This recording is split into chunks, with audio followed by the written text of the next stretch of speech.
दोस्तों आप भी बेड लेने का सोच रहे हैं तो बेड लेने से पहले 5 ऐसी चीज़ें जिनका कि आपको पता होना चाहिए। उन 5 चीज़ों के हिसाब से अगर आप बेड को परचेज करते हैं तो आपके लिए बहुत ही बेनिफिशियल है और जो बेड आप परचेज करके लाएंगे आपके रूम के लिए वो सूटेबल होगा। तो दोस्तों चलिए आज की वीडियो शुरू करते हैं।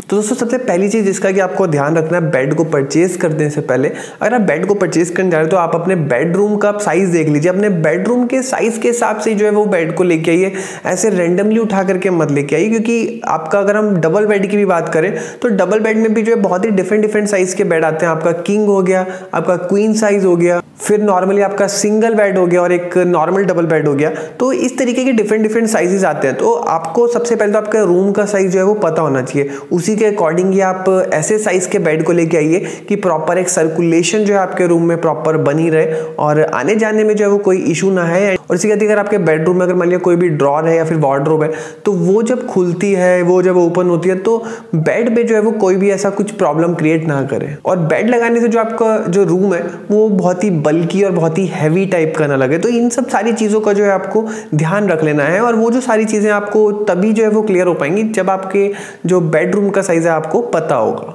अब सेकंड चीज़ जो कि आपको ध्यान रखना है वो कि आपको बेड लेने से पहले आपको स्टाइल के बारे में जो है जान लेना है कि आपका रूम का स्टाइल क्या है। क्योंकि जो आपका जो बेड है वो बेसिकली मैच होना चाहिए आपका रूम का किस टाइप का इंटीरियर स्टाइल है। आपका ट्रेडिशनल है, मॉडर्न है, ट्रांजिशनल है, तो जिस टाइप की थीम है उसी से ही मैचिंग का जो है आपको बेड लेकर के आना है। ऐसा नहीं कि आपने मॉडर्न इंटीरियर डिज़ाइन कर रखा और आप ट्रेडिशनल बेड उठा के लेके आए। तो इन सब चीज़ों का भी जो है आपको ध्यान रखना है कि आपका स्टाइल कौन सा है बेडरूम का और उसका इंटीरियर्स का जो भी स्टाइल है आपको उसी स्टाइल से मिलता हुआ बेड आपको लेके आना है। जैसे कि अगर चिल्ड्रंस है तो चिल्ड्रंस के रूम में आप बंक बेड्स का भी यूज़ कर सकते हैं। तो बंक बेड अगर आप यूज़ करते हैं तो आपकी जो सीलिंग की हाइट है वो थोड़ी सी ज़्यादा होनी चाहिए। इस चीज़ का भी जो आपको ध्यान रखना है। फिर इसी के साथ ही आपके सोफ़ा बेड्स हो गए, आपके फोल्डिंग बेड्स हो गए और दीवान्स हो गए जो कि काफ़ी कॉमन आपको इंडियन घरों में देखने के लिए मिल जाएंगे और पुराने जितने भी घर हैं वहाँ पे आपको यूजली दीवान देखने के लिए मिलेंगे। थर्ड चीज़ जिसका कि आपको ध्यान रखना है कि जब आप बेड को लेने जा रहे हैं तो आपको एक बार दिमाग में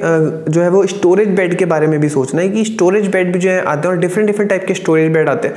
तो आपको अपनी कंफर्ट के हिसाब से आपको देखना है कि क्या आपको स्टोरेज बेड लेना है और अगर लेना है तो वो किस टाइप का लेना है। और स्टोरेज बेड वैसे मेरी तो ये एडवाइस है कि आप स्टोरेज बेड को ले लीजिए क्योंकि फंक्शनैलिटी वाइज वो काफ़ी अच्छे रहते हैं। और बहुत सारे ऐसे अगर हम इंडियन सीजन के बारे में बात करें तो ज़्यादातर एरिया ऐसा है कि आपका गर्मियाँ आती हैं, सर्दियाँ भी आती हैं। तो उसमें क्या है कि जब सर्दियाँ आती हैं तो हमें गर्मी के जो कपड़े हैं उसको हमें स्टोर करके रखने पड़ते हैं। सेम टाइम पे जब आपका सर्दियाँ आती है तो गर्मियाँ और गर्मियाँ आती है तो सर्दियों के कपड़े स्टोर करने पड़ते हैं। तो वो जो सारी स्टोरेज है आप स्टोर बेड में कर सकते हैं। तो एक आपको प्रॉपर एक फ्लेक्सिबिलिटी जो है आपको ये स्टोरेज बेड जो है वो प्रोवाइड करवा देता है। और अगर हम डिफरेंट टाइप के स्टोरेज बेड्स के बारे में अगर हम बात करें तो सबसे पहले हम बात करते हैं हाइड्रोलिक बेड के बारे में। तो इसमें एक लिफ्ट अप मैकेनिज्म लगा होता है और नॉर्मली जो है उसका यूज़ करके बहुत ही ईजी तरीके से जो आपके बेड जो है वो उठ जाते हैं और आप इजीली स्टोरेज को ऑपरेट कर सकते हैं। फिर सेकंड हम बात करते हैं बॉक्स स्टोरेज के बारे में। तो इसमें जो आपका बेड होता है 2 इक्वल पार्ट में डिवाइड होता है और सिंपली आपको जो है मैट्रेस को होल्ड करके ऊपर उठाना होता है और उसके बाद जो आप स्टोरेज को एक्सेस कर सकते हैं। और अगर आपका जो मैट्रेस है वो अगर 9 इंची या फिर 12 इंचज़ का है तो उस केस में जो है स्टोरेज को यूज़ करना थोड़ा सा कॉम्प्लिकेटेड हो जाता है क्योंकि आपका 12 इंच या इतना भारी जो मैट्रेस होता है उसको उठाना जो है कई बार आपका जो है वो प्रॉब्लम कर सकता है और सिंगल बंदे के लिए थोड़ा सा ये इशू कर सकता है। और थर्ड हम बात करते हैं स्लाइड आउट ड्रॉर के बारे में। तो इसमें क्या है कि आपका जो नॉर्मल बेड होता है तो आपका जो है नॉर्मल ड्रॉर्स लग जाते हैं। तो ड्रॉर्स को आप ईजिली खींचिए और स्टोरेज को यूज़ करिए। तो इस तरीके की स्टोरेज है वो बहुत ही ज़्यादा कंफर्टेबल रहते हैं यूज़ करने में। अब दोस्तों बात करते हैं फोर्थ चीज़ के बारे में जिसका आपको ध्यान रखना वो है बेड का मटीरियल कौन सा है बेड का।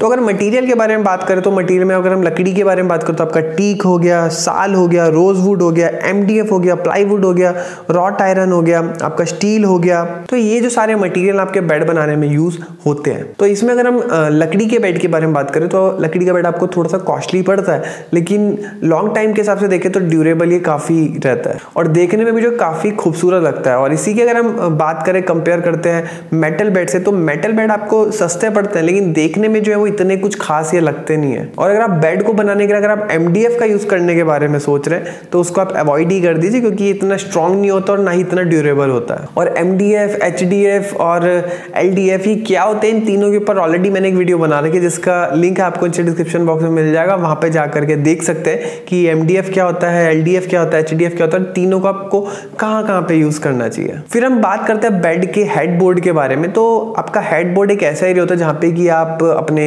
सर को रेस्ट प्रोवाइड करते हैं, पीछे टेक लेते हैं, तो वो जो जोन होता है एक तो आपका सॉफ्ट होना चाहिए और कंफर्टेबल रहना चाहिए। और उसके ऊपर अगर हम मटेरियल्स के बारे में बात करें तो आप नेचुरल फैब्रिक्स का यूज कर सकते हैं, जैसे कि आपका कॉटन हो गया, आपका वेलवेट हो गया, आपका लिनन हो गया एंड लेदर हो गया। अब दोस्तों बात करते हैं फिफ्थ चीज जिसका कि आपको ध्यान रखना है कि जब आप बेड को परचेज करने जा रहे होते हैं तो आपको बजट को जो है वो दिमाग में रखना है कि आपको एक प्रॉपर एक बजट होना चाहिए। अगर आपके दिमाग में बजट नहीं है तो समटाइम्स आप ओवर एक्सपेंड कर देंगे, तो बजट जो है वो माइंड में रहना बहुत ज़्यादा जरूरी है। और इसको परचेज करने के लिए आप डायरेक्टली फर्नीचर के शोरूम में जाकर परचेज कर सकते हैं। उसका बेनिफिट आपको क्या मिलेगा कि आप वहाँ पर जाकर के फिजिकली सारी चीज़ों को टच कर सकते हैं, फील कर सकते हैं, देख सकते हैं, तो आप उन सब चीज़ों के लिए ज़्यादा अवेयर रहेंगे और आपको जो है वो काफ़ी सेटिस्फैक्शन मिलेगा चीज़ों को देख करके, तो आपकी जो गलती के चांस है वो भी काफ़ी कम हो जाएंगे।